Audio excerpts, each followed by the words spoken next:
Saba7o everybody, and welcome back to Womena's channel. I'm Elissa, founder of Womena, and this week we're just gonna chill. Can everybody just chill? Can we just please just no more traveling. I'm just gonna show you guys what it's been like settling into my life here by the Red Sea, and also talk about how taking a leap of faith and wanting to charter your own path can be harder than expected, but is absolutely necessary in your day-to-day life. Clarification, you don't charter your own path, you chart your own path.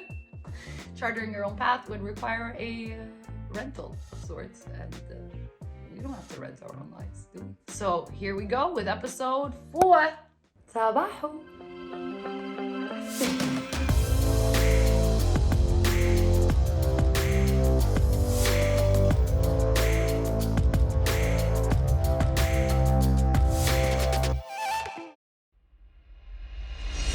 It's been a crazy few weeks of adventure. We've been on the road, we've gone to Tarfa, we've gone all the way to Luxor, down to Aswan, and now I get to finally come back to my new home in Gouna. For this week's adventure time, it's more of a non-adventure time. Typical Goonie breakfast. Gouna is waiting for you.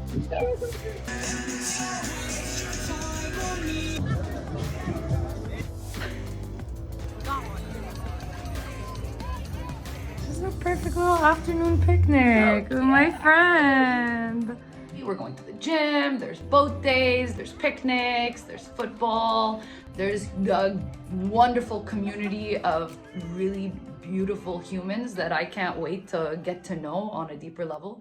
And I'm enjoying it so much that actually I've been like low-key inviting and recruiting my friends to come join me. One of those friends is Farida Fawzy. Hello. Hi. Farida and I have known each other for 5 years now. She actually used to work with us at Womena, and I brought her on to help develop this show that you're watching right now. So she flew down and spent a week with me, and we had a fucking blast. Are you seeing things or are we seeing things? I'm not seeing things, you're You seeing are seeing things.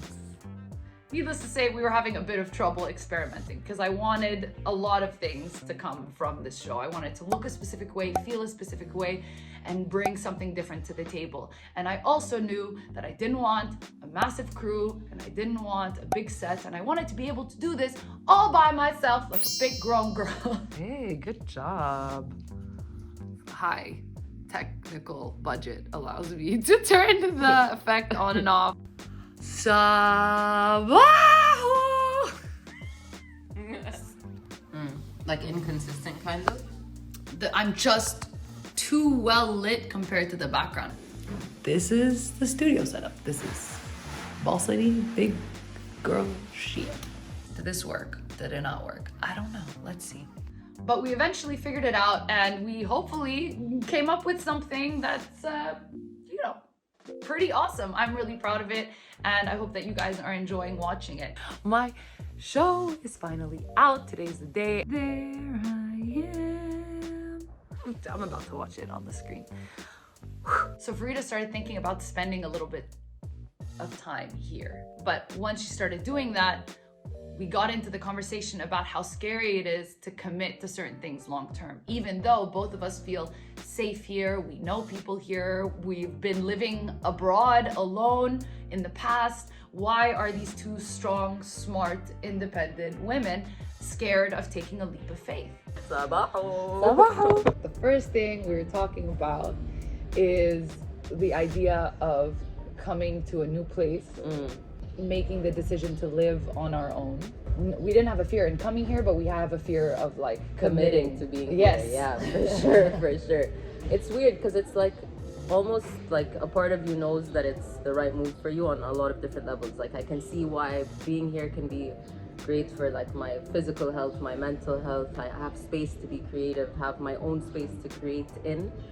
But at the same time, there's always these like self-doubt, a voice that's kind of like, are you sure you're ready for this? Like, what's gonna happen? Are you gonna be okay? Am I actually in danger? no. Then I'm able to identify that that fear is coming from outside of me. It's not my inner instinct telling me be careful, watch out. You know on a logical level that you can survive and you can be safe and you're going to be okay. Exactly. So That's why the also- fear? Yeah, it's obviously coming from some kind of programming. You can't do this alone, you know what I mean? It's literally the narrative that we're sold. And the reality is, there's a lot of pressure and expectations that are set upon us, that are put onto us, that we carry. And do you think like if there's a difference because we're the youngest, the babies? the babies of the family? Maybe you see yourself in that role in the family and everyone sees you a certain way, so you start to fulfill that. You manifest that, live up to that expectation of you. But I think like the second you start like pushing, and I feel like you did that a lot, like throughout your journey with Womena, throughout all these moves that you've made, also like pushing the boundary a little bit, you're then like setting the new expectation for Elissa. Like Yeah. it's not baby ECBC anymore No. necessarily, you know, and I'm It's big girl. I know, and I'm ECBC. baby Dida, but like, you know, we're doing real shit. That's fine too. We Yeah. can be both, you know. And myself, having just left the UAE after a decade, and also I'm the youngest in the family, so there was always an expectation of the youngest to kind of stay behind and look out for the family. It took a lot out of me, and it took a lot of growth to be able to gain that confidence to make the decision and leave my family in the UAE for a time being, and to come find myself on a completely different journey. If it's not an authentic calling for you, it's going to drain you. True, and I think there's another added layer of pressure of like explaining yourself or like why you feel this is right for you or whatever, and it's like it's hard to say like this just feels right, you know, Yeah. like this is what I know will be good for me, because it's like instinctual. Yeah, you know? exactly. Like sometimes everything can be good on paper. You Mhm, know, wherever you're exactly. living, whatever you're doing can look perfect on paper and make everybody think, oh my God, you have everything, but Yeah. you're unhappy. It's so important for you to recognize that and say like, I want to change it. Do it. I entered my 30s and I realized that I was making so many major decisions about my life and my experiences based on other people and people that were not living my life, actually, 100%. you know, Yeah, and that yeah. actually didn't have to deal with most of the consequences of the decisions that they were forcing me to make or that they were pressuring me to make. Yeah. Very often women in this region and women in general feel very uncomfortable making decisions for ourselves, for our own life. We feel like there always needs to be the justification of somebody else and someone else's well-being, rather than it just being enough that we want to make these choices. With my whole Ecuador journey, I had all of this guilt of like leaving family across the world, da da da, and then I realized like I was so much more present for conversations and like actually feeling a deeper connection to my family, and I had all of this space because I was allowing myself to do what I wanted to do, you know? So now you're here Now I'm here. for like a while. It's happening. For a bit.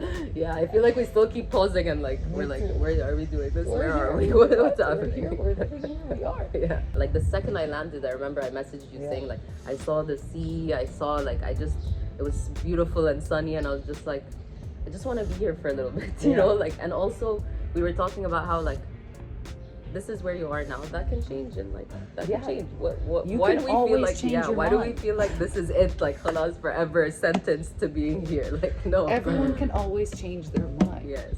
Awesome. Thank you. Nice. This conversation with Farida led me to this week's feminist answer. Very often, we as women feel the pressure to stay and take care of the people around us. We tend to have the responsibilities of our home or our community on our shoulders. Making decisions that take us away from that conditioning and those responsibilities is something incredibly taboo. It explains why there's a lot of guilt and shame in making decisions for ourselves and, you know, choosing our own well-being first and foremost. But it's important to make these decisions. It helps us break free from our family and societal pressures that are trying to conform us. It helps us break free to discover who we really are. Hey, this is for me, and you don't need to totally be okay with that, but I have to do this for myself. And the only way that we can do that is in kind of building a support system around us and building that strength within ourselves. So when the reminders of the guilt and the pressure pop in, why are you leaving me all by myself? Haram, I can't do it. But don't you want to see your nephew grow up and hug him every day? Yes, I do. I want all those things. Those are beautiful things. I appreciate those things. But at the same time, I also need to be able to live a life that's fulfilling to me, that actually follows what I feel is the natural progression of my path. But here's the secret to all of it. You are going to be a better friend, daughter, wife, sister, mother, if you remember to fill up your own cup first. Just remind yourself that that step actually makes you a better person, not just for yourself, but it's also for other people. And that sometimes a little bit of selfishness actually has a much more selfless impact down the line. This leads me to today's question of the week. Where the hell would you move to for a year if you could, if you didn't have these pressures and these things tying you down? If you overcame that fear, where would you go? Where would you end up? What kind of life do you want to build for yourself? Let me know down in the comments below. Like, comment, subscribe, you know the deal. At Womena or at Farida, which is my handle.